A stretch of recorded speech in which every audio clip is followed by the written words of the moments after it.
Hey, it's Clay Trader, and this will be a video chart on ticker symbol DCIX. We will take a look at the 30-minute time frame. Real quick, what do I mean by 30-minute in case maybe you're new to charts?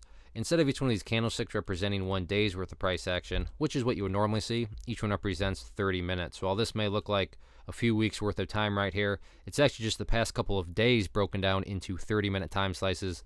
Did this analysis yesterday, so that's where the green line annotation comes from up there. But like many of the other shipping companies out there, it's looking like reality has set back in.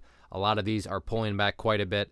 But a lot of requests on it, so want to just kind of get up some updates here. First thing to note, and this will mean a little bit more to those of you that watched yesterday's video, but for those of you that did, I talked about that $12 area of support, and you can see when the price eventually broke down through it.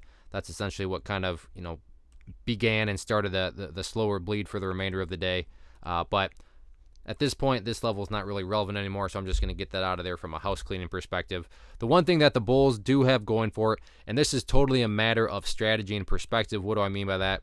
Well, if you were a day trader, going in and you bought right there and you're hoping to sell within, 2 seconds, then yeah, for you, the chart's looking very, very rough. But if you care about the big picture perspective, then yeah, technically speaking, the bulls do still have a chance because they are still up above the overall trend indicator down here, that the pink line, the 200 period simple moving average.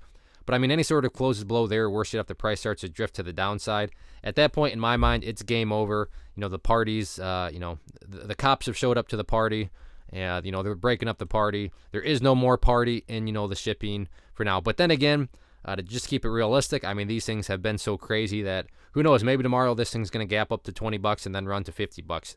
Who knows with the shipping ones, but as it stands right now, like I said, it's looking like reality is going to set in. But, there is still a chance here for the bulls because, like I said, technically speaking, yes, they are still up above the 200 period simple moving average, but that is definitely a must-hold level of support. Now, if the price does start to bounce, want to map out a couple areas of resistance. Initial area of resistance with any sort of bounce, going to call right there at $6.85, and then after $6.85, next one up there at that point, which sits at about $8.25. So keep an eye on these couple levels of resistance.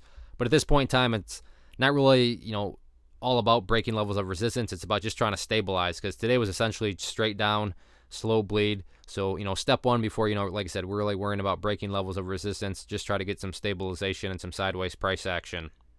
One of the most popular questions I get is, hey, Clay, how do you find the stocks that you trade?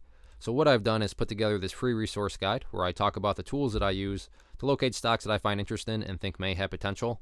So if that sounds like something that could add value to you as a trader, then by all means, click right there to get access to the guide. The guide itself is very short and to the point.